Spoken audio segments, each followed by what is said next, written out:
Composting म्हणजे विघटन.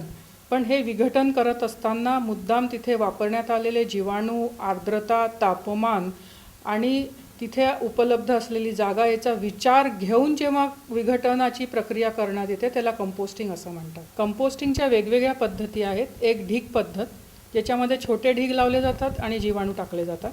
दुसरी पद्धत जी आहे ती वर्मी कंपोस्ट पद्धत, म्हणजे साध्या कंपोस्टिंगच्या ढीग पद्धतीमध्येच विशिष्ट प्रकारची गांडूळ सोडली जातात. आणि इनोराने आम्ही आणखीन एक पद्धत शोधून काढलेली आहे, ज्याला आम्ही सिटी फार्मिंग किंवा शहरी शेती पद्धत म्हणतो, की ती ड्रममध्ये केल्या जाते. साधं कंपोस्टिंग कुठेही होऊ शकतं.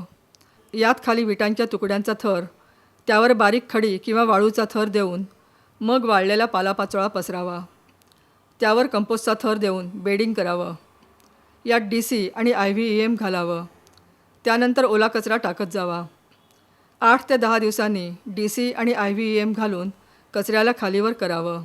विघटनाला वेग देण्यासाठी म्हणून काही माध्यमं वापरली जातात. या माध्यमांमध्ये जीवाणू वापरले जातात आणि यांची नावं डिकम्पोजिशन कल्चर, IVEM अशी आहेत, जी सर्रास आजकाल कंपोस्टिंगला वेग देण्यासाठी वापरण्यात येत आहेत.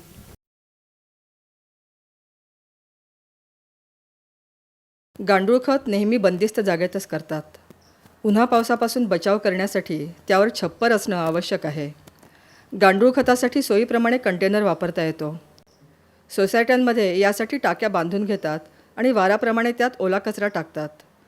टाकीची उंची साधारणपणे 2.5 फूट आणि रुंदी 3 फूट असावी. कचरा जितका असेल त्याप्रमाणे लांबी ठेवावी. विटांच्या टाकीला आतून प्लास्टरिंग करू नये. विटांमुळे ओलावा टिकून राहतो. विटांमधला मातीचा वासही गांडुळांना आवडतो. टाकीतल्या पाण्याचा निचरा होणं आवश्यक आहे. हे पाणी पुन्हा कचरा कुजवण्यासाठी वापरता येतं. झाडांना टॉनिक म्हणूनही याची फवारणी करता येते. टाकीत किंवा कंटेनरमध्ये खाली विटांच्या तुकड्यांचा थर द्यावा.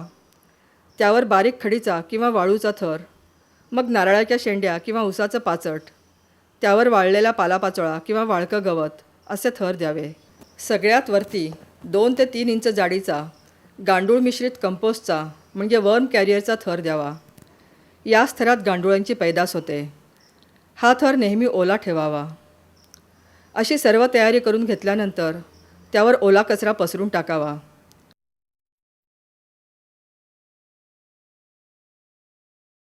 कंपोस्टिंग सूक्ष्म जीव आणि जीवाणूंमुळे होतं.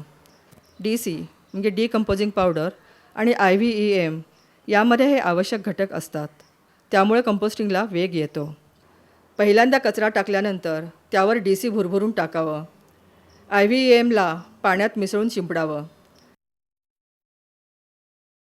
कचरा रोजच्या रोज टाकत जावा. DC आणि IVEM मात्र 10 दिवसातनं एकदा घालावं.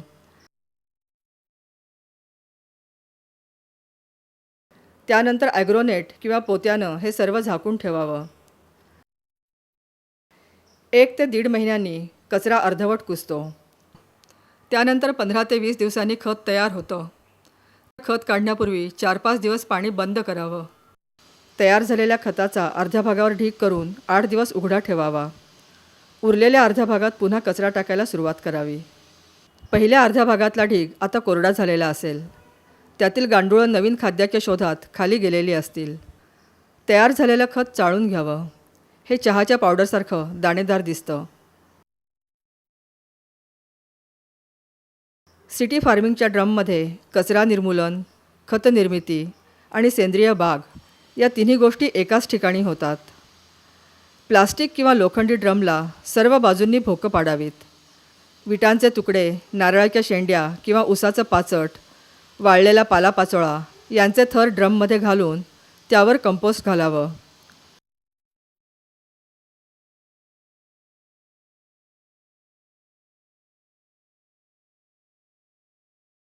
मध्यम उंचीच्या झाडाचं रोप मातीसकट मध्यभागी लावावं.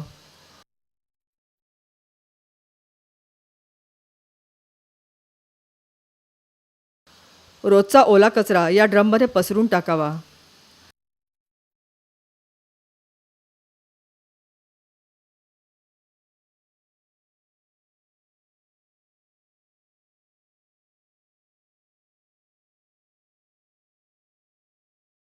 दर 10 दिवसांनी डिकम्पोजिंग कल्चर आणि IVEM द्रावण टाकावं.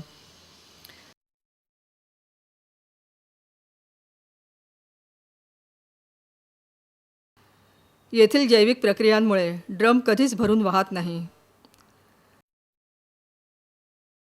कंपोस्टिंगची प्रक्रिया व्यवस्थित सुरू झाल्यानंतर खालच्या थरातल्या कचऱ्याचं कंपोस्टमध्ये रूपांतर होतं. भोकातून गळणारं हे खत इतरत्र वापरता येतं. या भोकांमध्ये टोमॅटो, वांगी, मिरच्या, फुलझाडं किंवा भाज्यांचे वेलही लावता येतात.